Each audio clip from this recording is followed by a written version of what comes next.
So we're going to go over how to find slope when we are given a specific set of data, whether it be in a table or in some sort of word problem. And a couple of things to keep in mind. First of all, when we're finding slope, slope is going to equal the change in y over the change in x. Okay. Now remember that the y is going up and down. We call this the rise. It's how much a graph or a set of data moves up or down. And then we have the run for the x value. So if we look at this first problem, it says the table below shows the number of apples per basket at a farmer's market. Graph the data. Then find the slope of the line, explain what the slope represents. So the first thing we want to do is we want to graph these points. And we see that baskets is down here. So this is the x value. So I'm going to label this as x. And I'm going to label this as y because the apples are on the y-axis. So if this was an ordered pair of 210, we would go to 2 baskets and we would find 10 apples and we'd plot our point. We would go to 4 baskets and that would be 20 apples. We would have 6 baskets and 30 apples.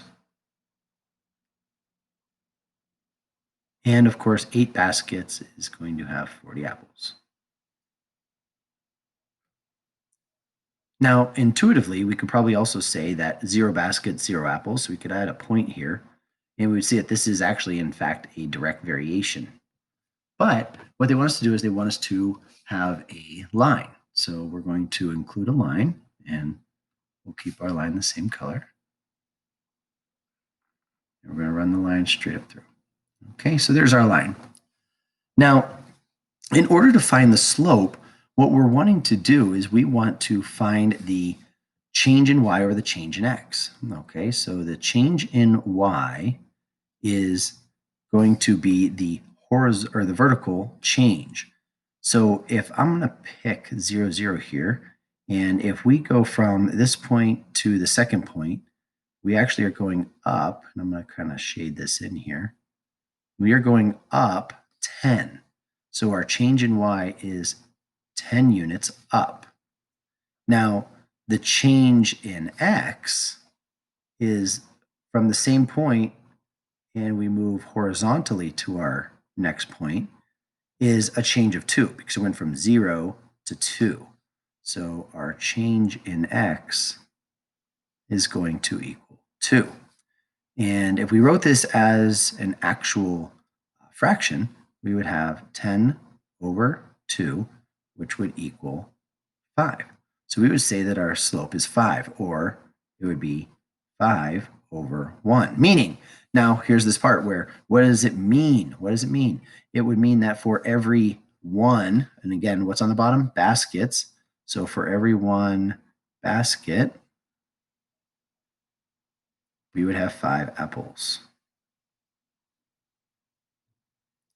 You'll notice that this is very, very, very similar to change when we talk about proportions or change in directions here. So this is the same process of what we were just doing here with unit rates. So let's look at the second one. The table below shows the amount of flour left after baking certain amounts of cookies. Graph the data. Find the slope of the line and explain what the slope represents. So again, they have the graph set up for us already, but we're going to plot some points. So number of cookies is 0, flour remaining is 16. So we find our cookies are on the x-axis. So again, this is going to be x, and flour remaining is going to be y. And we're at 0 and 16. So we'll plot a point up here at 8. So this appears to go by 4. So 8 would be this little mark here, and 8 is at 12. And the number of cookies is 16, and 16 is going to be at 8. 24 cookies would be at 4.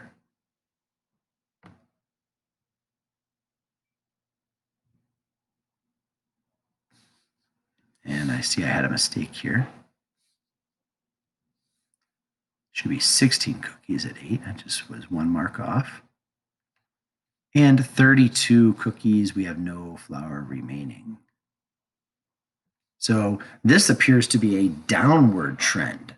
So we have a line that is moving down and to the right. We actually call this a negative slope. Why is it negative? Because it's going down. All right, if you always think about it, we read our book from left to right. So if we read this way, okay, and it's going down, we call this a negative slope. Negative slope. But we still want to find this value. So we want to find out what this slope is representing. So again, we're going to start at, I like to pick the first point. I don't know. It's just, we can pick any point on here, and we should probably show that here. But I'm going to pick the first point. So we're starting at 16. We want to get to this next point here. So what I'm going to do is I'm going to figure out how far do we have to move down until we get on the same level as that point. And you'll notice that we move from 16 to 12. Now, that is our delta y. Again, the change in y. We're going to change in y over the change in x. So my change in y went from 16 to 12. That is a difference of negative 4. Again, negative 4. We went down. 16 to 12. We went down. It's negative. So then the next item, let's pick a different color here. And the next item is we're going to go across. So I want to go from here, which would be 0. And we are going to move across our graph to 8. So remember, this is counting by 4, so this is actually 8. So we moved across 8. So we have negative 4 over 8.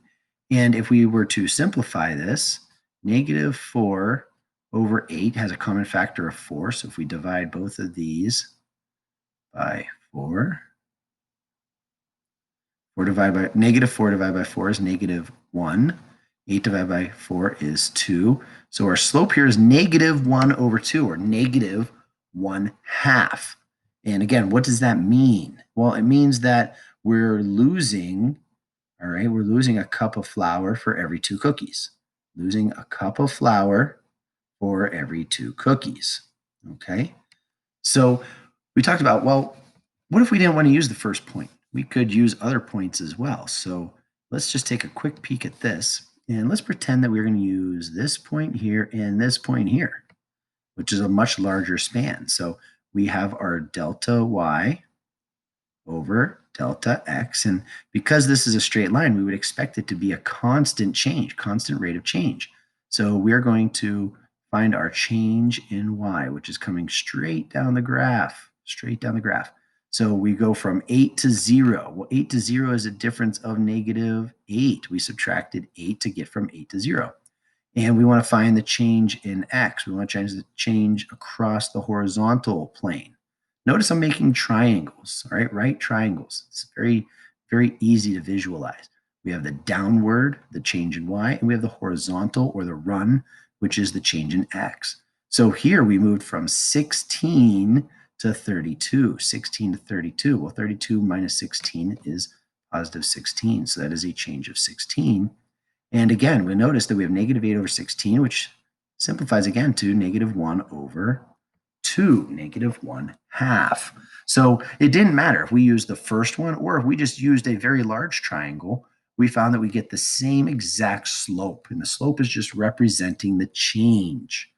The vertical change, the change in y, over the change in x. Again, it's the rise over the run. And sometimes that rise is in fact falling. So we call that a negative slope. Remember, we have these negative slopes when it's moving downward. This first one was moving upward. This would be a positive slope because it is moving upwards. Again, we read from left to right. So when we look at this line, it's going up, it's positive, and when it's going down, we consider that to be negative. All right. So again, just a quick review, a little bit of the extra practice from lesson 8, slope, delta y, change in y over the change in x. We call that the rise over the run. And that is just creating the triangle here. What did it change in the y-axis? What did it change in the x-axis? And we just create our ratio or our fraction and simplify.